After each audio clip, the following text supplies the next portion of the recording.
I wanna like my child, my first son. And ever since this thing happened, I've not been at peace. Although it was not the plan, I never meant to do it, but it just happened. I've been together with my husband for a couple of years, for a period of 15, let's say total 20 years, because we dated for a while before we got married. And we have two children, a boy and a girl. Now, not so long ago, 7 years ago, my husband got transferred to another state to foresee something for his company. And sometimes 2 or 3 months, my husband is still there. He hasn't come home. Initially, when he got promoted, we were happy. We thought it's something, or should I say, I thought it's something I could manage. But over time, I started getting lonely. Sometimes in the night when I need my husband to be there for me, to touch me, I thought I could cope, but he was nowhere to be found. I tried to tell my husband that I don't think I can cope with this thing that comes with your work and you not being around. But it made me understand that he was doing it for the family, that he was trying to build something for our children. That he doesn't even like that he's not with us, but I just have to deal with it. And when he told me this thing, because I wanted peace and I didn't want any issue, I tried to understand. But the more I tried to understand, the more I thought I could cope, the more it became unbearable for me. So there was this day I went to visit a female friend of mine, and we've been together, we've been friends for a while. I confided in her and I told her that this is what is going on with me. I miss my husband. Sometimes in the night he's not there. I just can't cope and I don't know what to do. Even bedroom activities, I lack it. I want it. I want to be touched. Like I just confided in her as, woman to woman. Then that was when this female friend of mine told me that if my husband is not around to do what he's supposed to do, I can get it elsewhere. When she said this, I was like, what do you mean? She was like, I know that she's asking me to break my home, but I should just think about it. Don't I think where my husband is he not getting his own fun? So why can't I get my own fun? It's just something I do once in a while, maybe once in a month, or those periods my husband is not around so that I can use it to cool body, keep myself. That's what she said. I did agree initially and I brushed it off. But when I got home that day, every single thing my friend told me kept ringing in my ears. And the more I tried to not make sense out of it, the more the devil made it make sense. Now, a couple of days later, I reached my friend and I told her that, okay, this suggestion that you brought, how can we go about it? Because this one has been my friend for a long time. I trust her.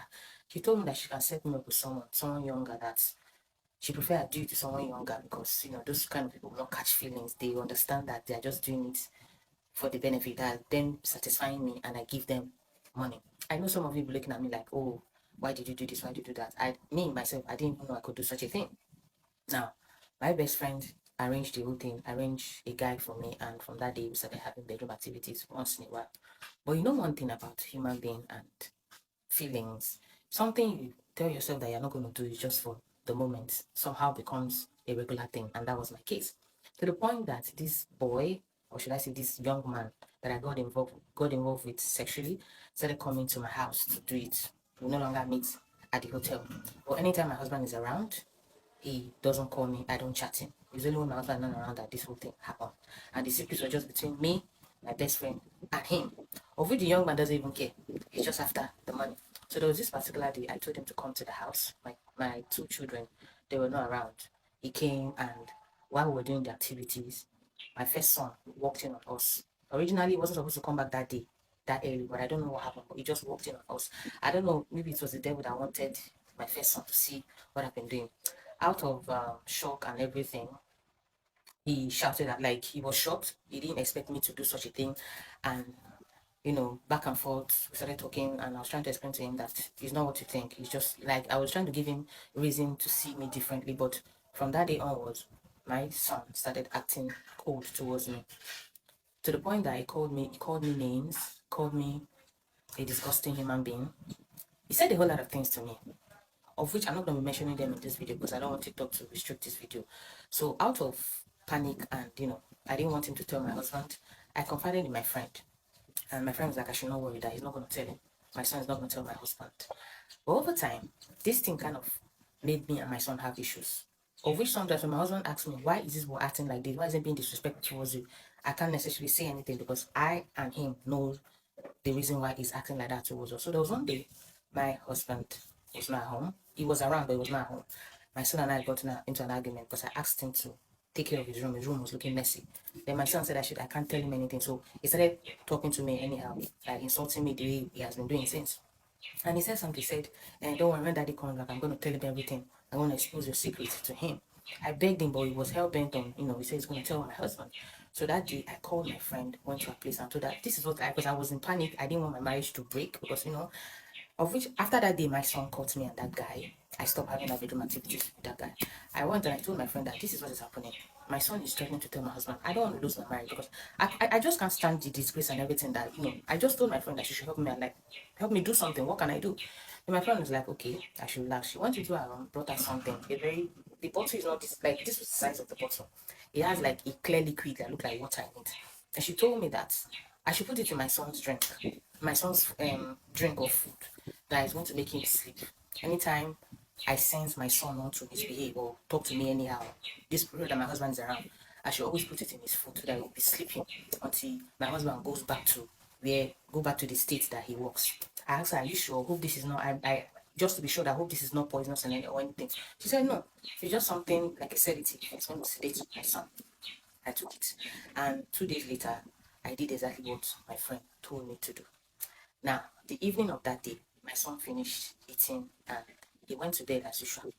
Tell me why the next day, 8 a.m., let's say around the period of 8 in the morning, that's when people get up, that's when you start hearing noises. My son was nowhere to be found. I thought maybe he has woken up, but he's still in his room. 8 o'clock, 9 o'clock, 10 o'clock, 11 o'clock, 1, 2, 3. I said, okay, let me go to this boy's room because I was not hearing any noise coming from his room. Lo and behold, ladies and gentlemen, when I went there, I saw my son lying in bed. He wasn't responding. I called him, he wasn't responding. Then I touched him. His body was already cold. When I saw him in that state, I cannot even describe how I felt. I shouted, called people, called my husband, and we rushed into the hospital and test was done and they said he passed in his sleep. Till today, nobody knows that I am not responsible for my son's passing. Although he's been buried, family member came, friends, people came and tried to console me, tell me a whole lot of things that God give it, God take it. But I know deep down what happened to my son. After my son's burial, I told my friend, went back to her and told her, even me, I created a scene at her place. Then guess what my friend told me? I should not shout though, that she only did what she thought is best for me. I should telling her thank you that she helped me sort out everything. Now I don't have anything to worry about. That was what my best friend told me. So she knew that that was poisonous, but she lied to me. Now it's been a couple of months that this thing happened. I am still here, feeling guilty. This thing is eating me up. I don't know what to do. Nobody knows what happened to my son. Everybody thinks that he passed away in his sleep. But it's just I and my best friend that knows what happened to him. I unalived my son because of my selfishness. And now I don't know what to do. I feel terrible. I can't even look at myself in the mirror. Sometimes I am suicidal. And I've never had peace from that moment till now. I don't know what to do, guys. How can I move past this? I'm thinking of telling my husband. Probably when I tell him, they can send me to jail. Maybe when they send me to jail, I'll have peace of mind. But please, I need your advice on what to do in this situation. I know a whole lot of you are going to judge me. Please, judge me if you can. If like, I will take whatever insult and blame you throw on me. I don't mind. But at this point, I just need my sanity. I need my peace of mind. This is not my story. But what do you think?